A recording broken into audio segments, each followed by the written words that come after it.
75 people. I said that we have done quite a lot for this country with the people of Benue. And when we were burying our people, people said you were crying. And I said, we had the capacity.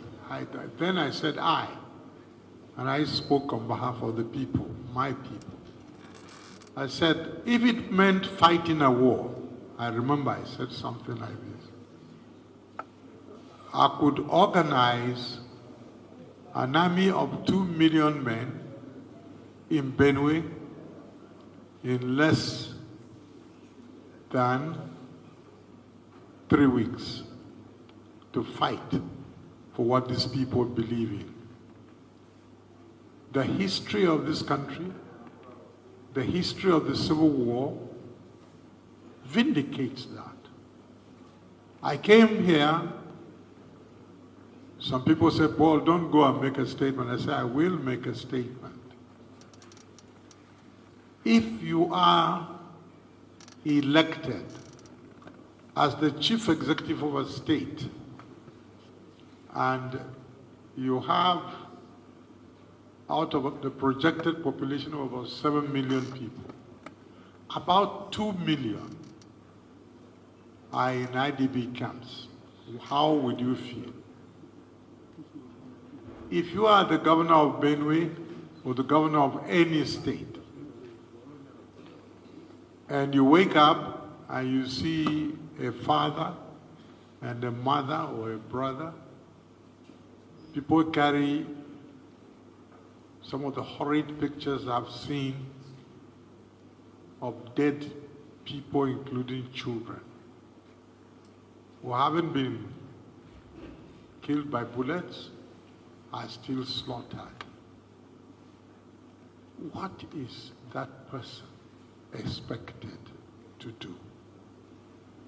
In a federation such as ours, Mr. Governor, I think that people are telling you all these things. It may look to you as if they are flattering you. You are taking a big risk. And you need your people to, including the APC people. I agree with you entirely, they should have been here. I'm not a politician, but I'm here. I am one of the fathers of this nation. I have finished the 85 years. By the 26th of September this year, I'll be 86. And I'm not well. But I felt for the way you are being forced to be presented to the people of Nigeria. As a governor that is taking his people to prepare them to just unjustly caricature a tribe in Nigeria that we had been very friendly with, the Fulani tribe. I don't think that is what you are doing. I think it's important that the people of Benue, just that you have a serious problem. And the problem is not only that your people are being killed, the problem is that you are being misrepresented to such a level that you may have difficulties of explanations. What do I mean by that? Is it because you are the only person that can speak without being picked up? Because I showed horrid pictures to my brother and my president. I said, Mr. President, look at this type of pictures of slaughter. And this is not from Timland. This is from Idoma land. This is Benue. This is what these people are confronted with. Mr. Governor, it is important that those people who represent Benue in the National Assembly do what you are doing.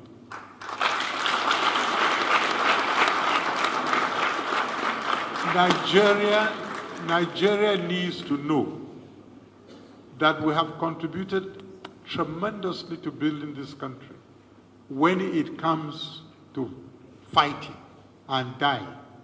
And when you die for a country and you don't get protected, when they give one of the people who wrote the constitution of this country, all of them have been there, right from the colonial days.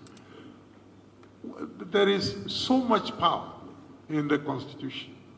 What is going on in Benue is not right.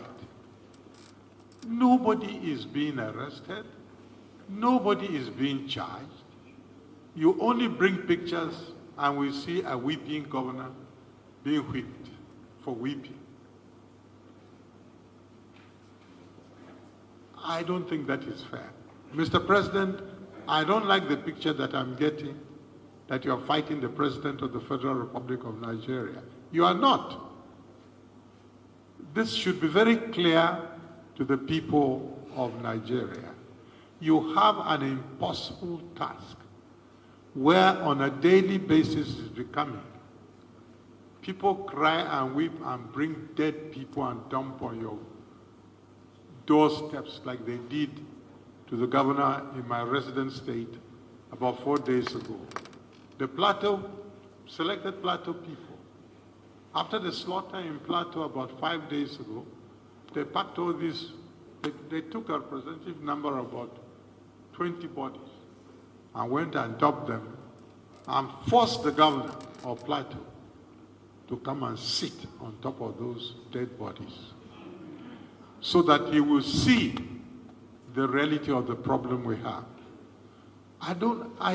You are my son, and it looks as if people are presenting you that you are a personal fight with a tribe called Fulani and a personal fight with a man called Mr. President. No. Where are you supposed to report these type of things to? Because they are happening. So I just came here to encourage you. I don't know the solution. The solution is with God and it is with people. But Nigerians must change their minds and decide. We decided on the battlefield that we shall stay one country. And my people, the people of Nigeria, made the supreme sacrifice. We slaughtered on the other side close to 3 million people. I was in the war.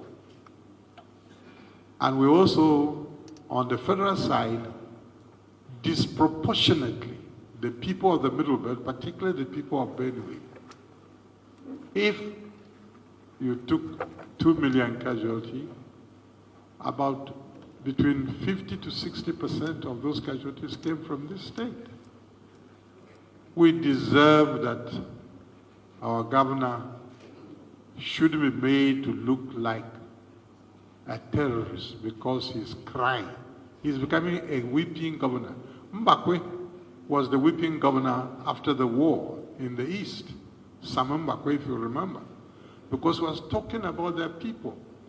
What you are doing, Mr. Governor, you are crying out that what is happening to your people is not right, and it isn't right. And Mr. President should listen. It is not personal. People who are trying to personalize this are not doing this country well. You cannot have a country and people, because they want anything, they don't like a policy, they want to roam around with their cattle, they should.